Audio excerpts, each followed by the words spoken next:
เนาะเขาก็มาลินนี่กันเนาะ Ark Survival Island Evo เนาะเป็นพาร์ทที่2เนาะพาร์ทนี้เขาจะมาล้างแค้นเนาะโอ้ยเดี๋ยวโฆษณาขึ้นปิดเน็ตกันเนาะ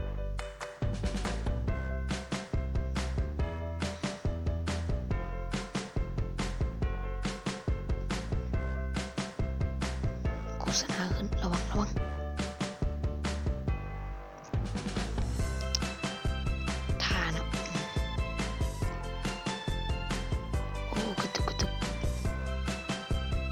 มันก็กระตุกว่ะมึงภาพกระจกกันนะโอเคเสือกระตุกแล้วที่ได้ว่าคาบอาวุธมาอย่างหนึ่งนะไปใส่แล้วโอเคยังบวกคาบเนาะมันบริเซฟไหมเนาะเอานี่ออกกันโอเค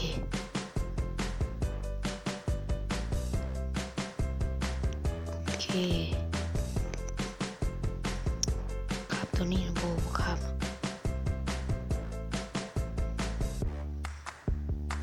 โอ้โบมีเนาะครับอันนี้เนาะครับหนังก็เอาเลย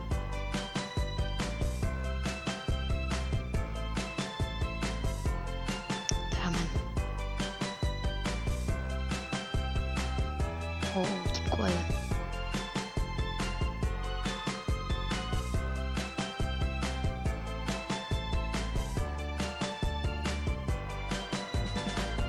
โอ้ my god โอ้ my god กิน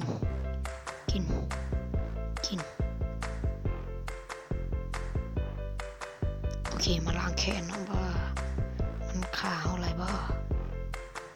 ชิมาจัดการมันเนาะอื่นฟาร์มหินกันเนาะโอเค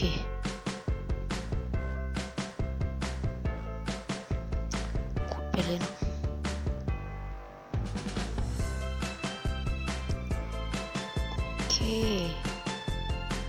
ขับอาวุธได้แล้วมาจัดการจุดนี้เนาะหาเรื่องกับกูหาเรื่องกับกูน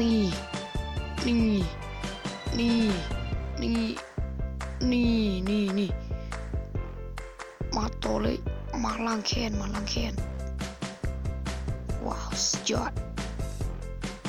โอเคฆ่าได้แล้วเนาะทับใครจะได้เนาะทับโอเคโอ้เครื่องเต็ม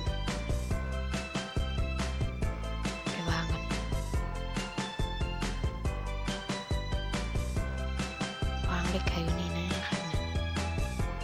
โอเค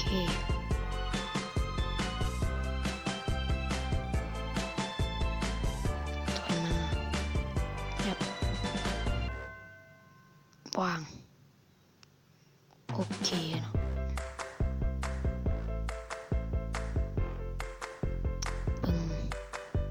เดี๋ยวจิครับอันนี้เนาะโอเคครับได้แล้วเนาะ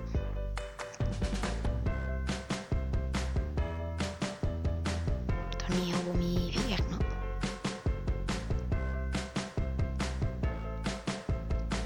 ตอนนี้ใส่อาวุธบ่ได้เลย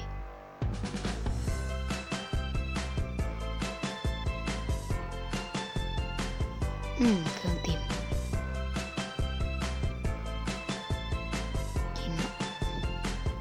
กิน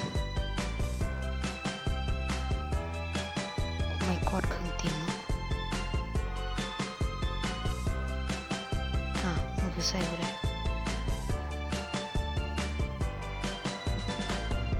ใส่บ่ได้หาไงตอนนี้เครื่องล็อกเนาะทีมนี่เนาะกินกันละ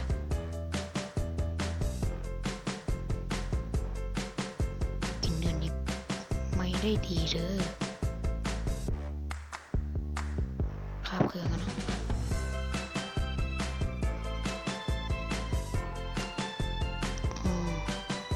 ครับอาหาร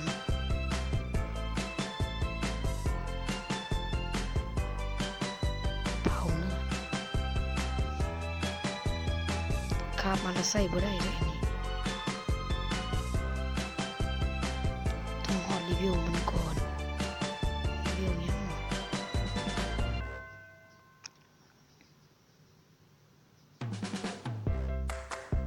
ปกติคนเนาะ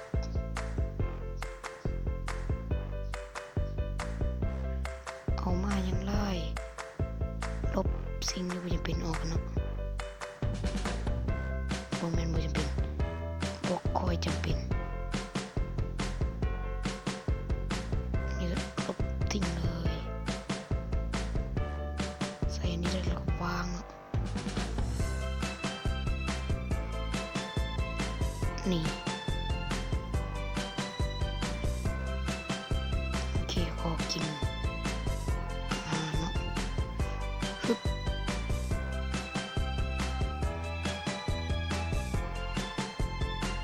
โอ้ตัวนี้มีสิทธิ์ตายเนาะไปจับสัตว์กันเนาะหลายคนอาจรู้เนาะวิธีจับสัตว์ก็เอานี่มาเนาะเอาหัวตัวนี้มาโอเคสกสัตว์เดียวที่จับมาวันนี้ก็ไว้ก่อนตายเอาขึ้นบ่ได้เป็นยังวะ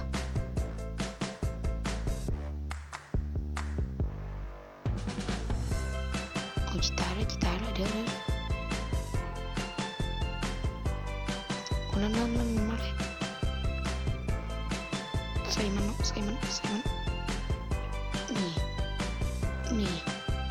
นี่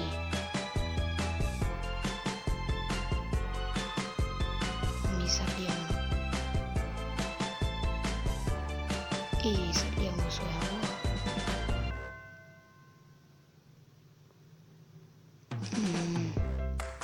ตอนนี้อาจตายได้เนาะโอ้ยเย็นพี่แกกับบุมีชิบหายแล้วเนาะไปฟันนินไว้น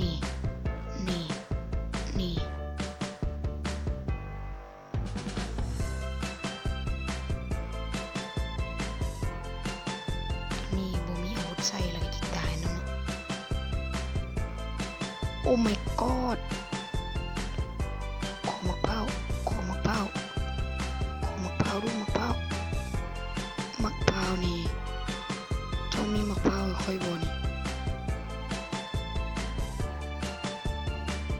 มะพร้าว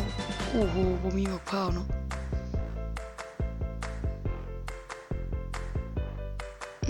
ในต้นนั้นมีมะพร้าวโอเคมาเริ่มเพิ่มเนาะความสลัดเริ่มเพิ่มเนาะเริ่มที่จะบ่งบอกแล้วน่าจะได้มะพร้าวโอเคได้แล้วเนาะตอนนี้เครื่องก็เต็มอีกแล้วเนาะสร้างเงินยังเส้นเตียงเราสร้างเงินมาเลยดีกว่าสร้างแต่เตียงพอแล้วอย่างอื่นไม่ใส่แล้ว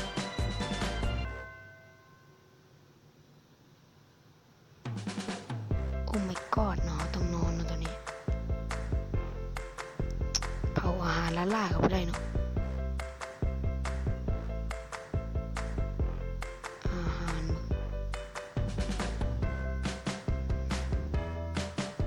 ตอนนี้เตียงนอนน่าจะวางได้เลยสิคอยวางได้บ่ได้เนาะขอกินมันสัตว์จะฟอกกินเลยอันนี้เป็นเกลือคนนะเกลือสัตว์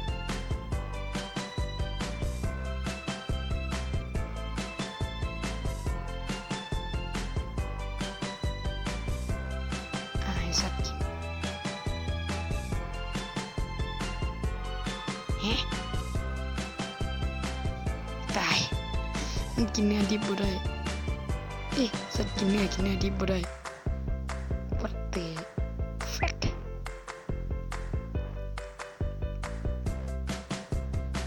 ตอนนี้พยายามจะใส่เตียงให้ได้เนาะเขากินเห็ดหรือเปล่าโอ้อย่าตายแล้วน้องนี่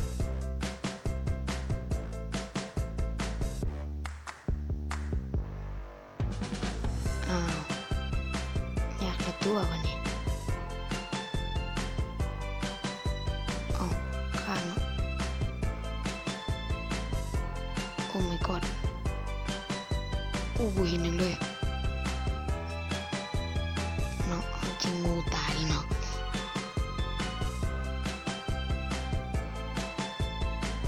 ตอนนี้ขนนกเขามันหลายกายเนาะเดี๋ยวขอนอนนั่นเอาเตียงไปวางเสียดีกว่านอนอยู่นั่นนอนอยู่นี่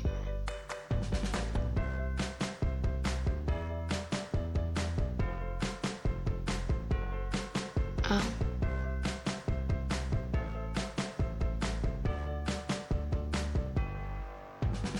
ยิบซาไว้เตียงเอาเริ่มเอียดแล้ว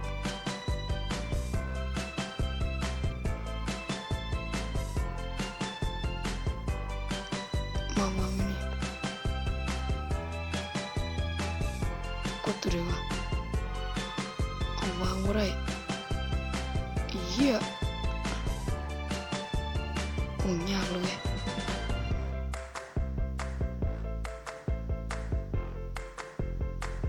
ตอนนี้มีแต่ท่าความตายอย่างเดียวบนหน้าไปกินเห็ดเลยโอ้ยนั่นต้นไม้โอ้ยเหี้ยแล้วเนาะตัวนี้เนาะโอ้ยขอมักพะลาลาวอบ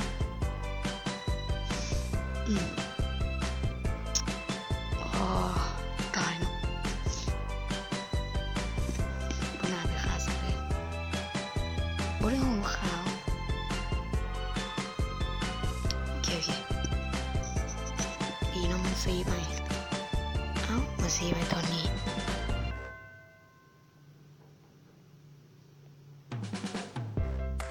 ง่ายละมาซีไปคนนี้นี่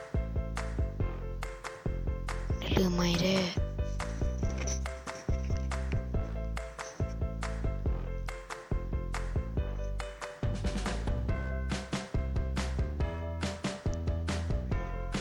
โอเคลืมไม่ยา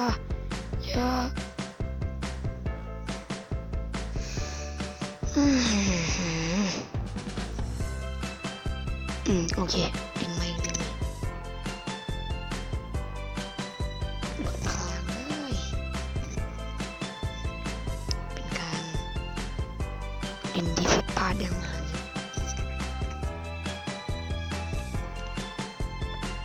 ไม่หนีมักตกโลไม่ได้ข้ามกันสอนโอเคเนาะมันจากข้ามกันสอนแล้วเนาะเอามาเริ่มใหม่มันตายได้ยังไงเนาะนี่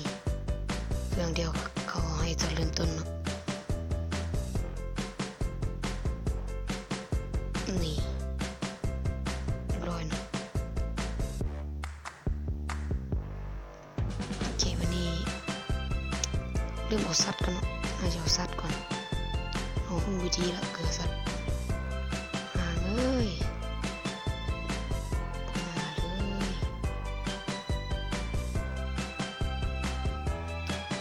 ไปตายได้ไงเนาะโอ้อยากตายนะสรุปมันคือตีสิวะโอเค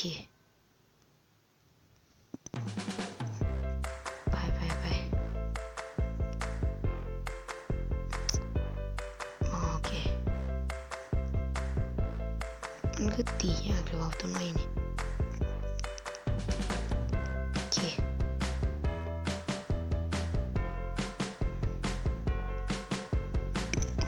วิวอัพเทรนหน่อยเนาะโอเค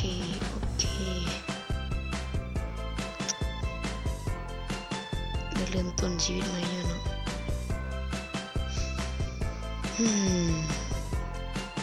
ขีดสมองนี่อันตรายเนาะอันตรายที่สุดเลยต้องเลี้ยงสัตว์มันยังเพิ่มเนาะ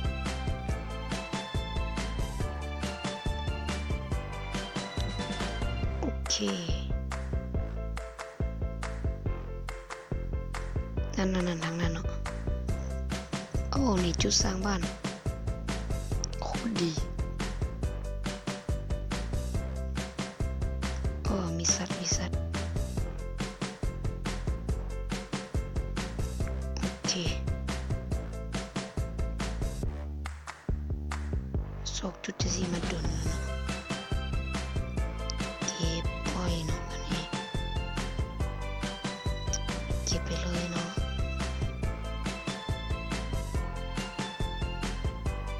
โอเคโอ้ถ้าคลิปให้มันได้ก็เก่าเนาะ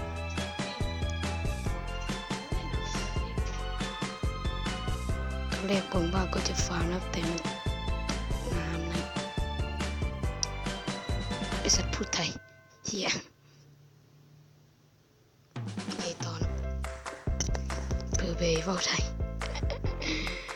โอ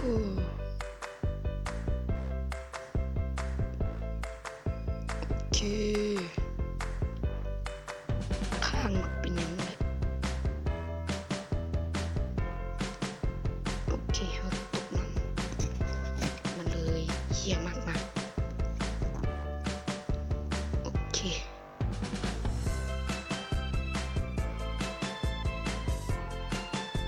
ขึ้นมาถึงโอ้ยก็ต้องจับสัตว์จากตัวนึงนะ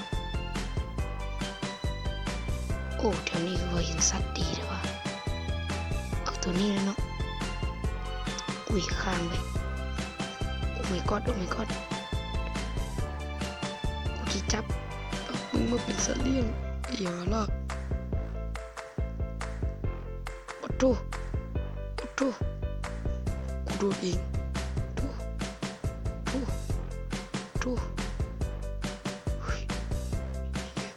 ก็เดี๋ยวตัวนี้เป็นสัตว์กินพืชบ่แม่น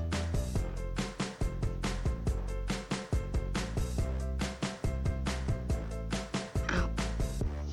จับสัตว์บ่ได้โอ้โน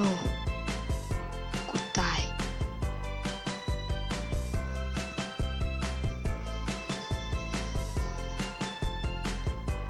กูจะรอด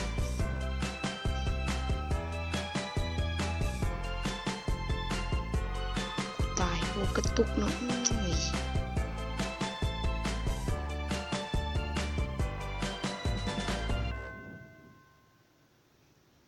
โอเคขอตัดไปตอนที่จับสัตว์ได้เนาะ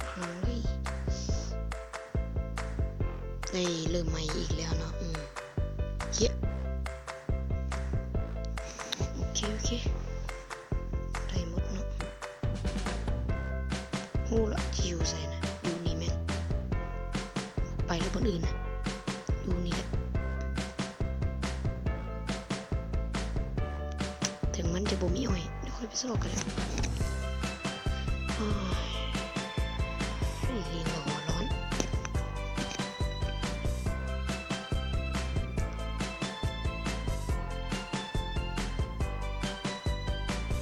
โอเคขุดจัดผู้ใดเย้ยหัวร้อนโว้ย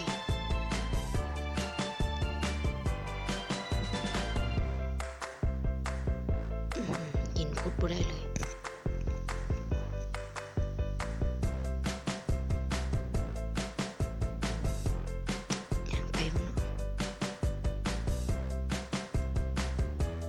สั่งบ่มักขีดสมองเนาะจับที่สร้างมาเพื่อหยัง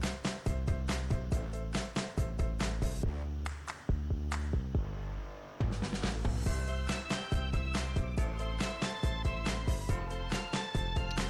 เคไป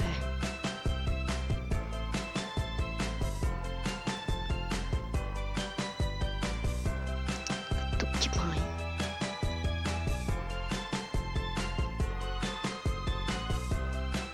โอเคตัดใหม่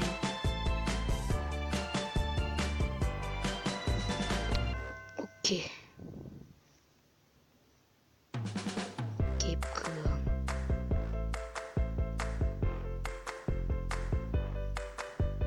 เก็บกล้วยบ้าง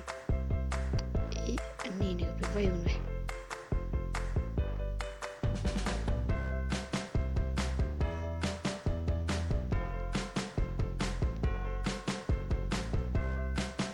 จับสัตว์ตัวน้อยๆเลย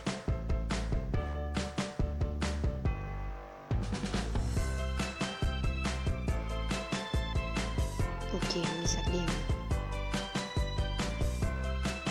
ไม่เห็นมันบ่อนมีนั่นก็พอแล้วเดี๋ยวที่สร้างอย่างคืน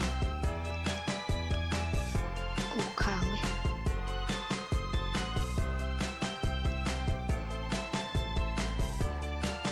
นี่แหละมันคือกา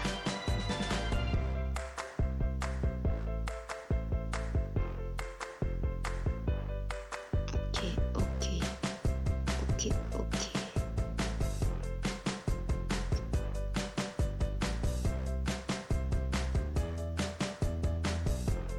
ไม่หักแล้วแต่มันยังอยู่ตัดไม่กันโอเคเฮ้ยตัดคลิปอีกแล้วเนาะมันตายแล้วเนาะโอเคเนาะตัวนี้ก็น่าจะได้คือเก่าแล้วเนาะน่าจัดนะไม่ก็เก็บไปด้วยวะโอเคโอ้ยกระตุกเว้ย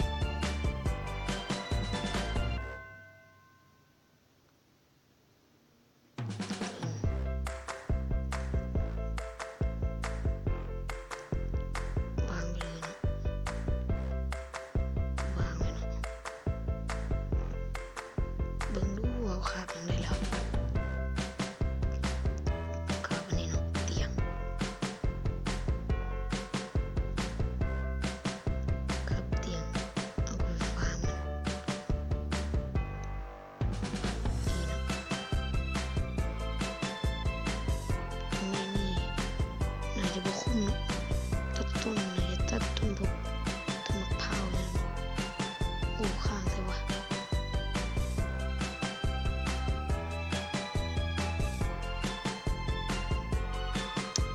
มันก็ข้างเดียวอะ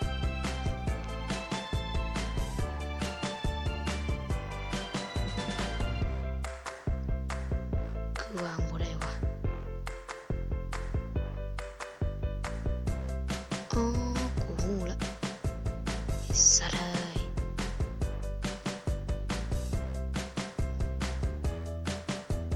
ต้องคาบอันนี้เนาะไม่60 อันเนาะเจริญเลยโอเคตัด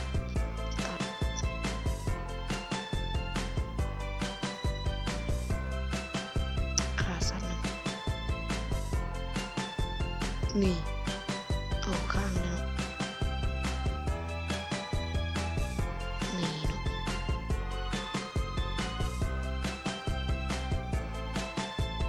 เบิ่งภารกิจนะ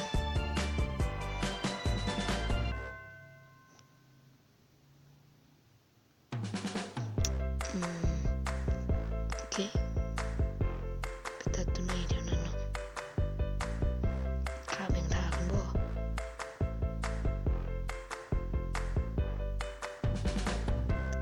ไม่จำเป็นเนาะข้างเนาะโอเคตัดไม้เค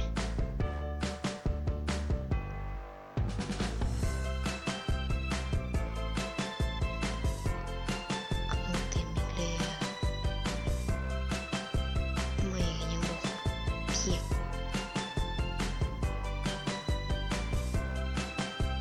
น่าจะคาบกล่องหมดแล้ว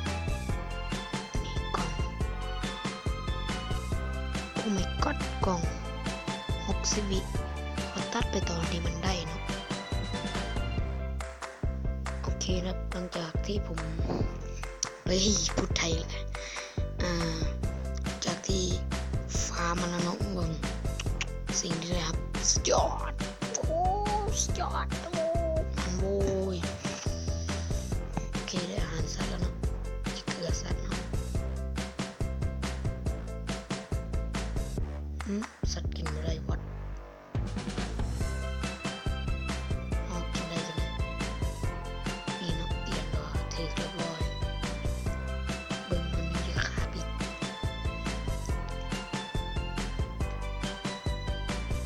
มันยังจะมีมันอย่างนี้เนาะนี่มาดูเขานี่ขามาเลยเนาะโอเคนี่มาบุกก่อน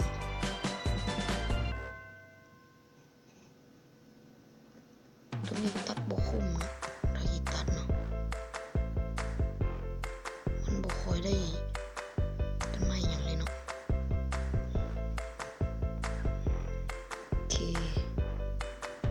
นี่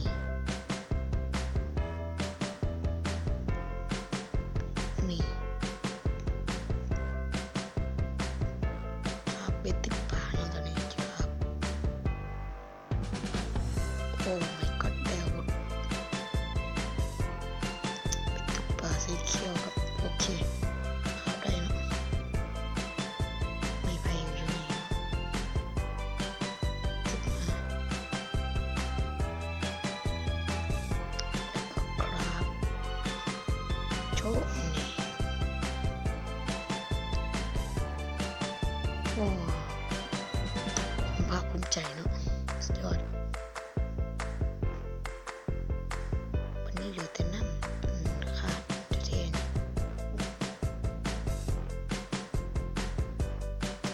ไปตัดต้นมะพร้าวเนาะโอเคที่บอกเลยนะว่าพาร์ทนี้นี่เป็นพาร์ทดีแค่ดนที่สุดเนาะบอกเลยแค่ดนที่สุดเลยโคตรเหี้ยเนาะมา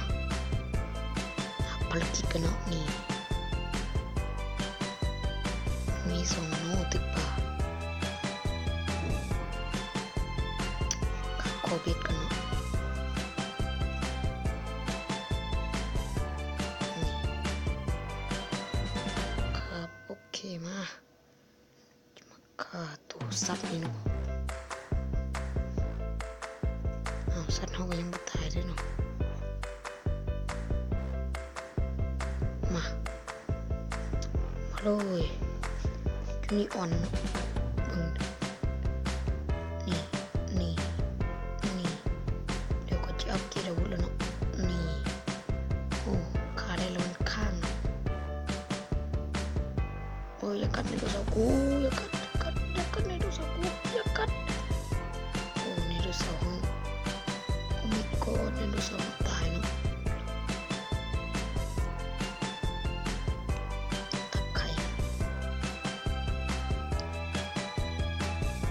โอเค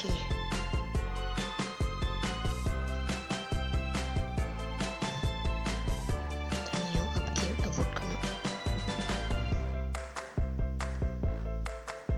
นี่เนาะอาวุธใหม่โอเคสำหรับพาร์ทนี้ก็ขอตัวลาเนาะโอเคตอนนี้บ๊ายบาย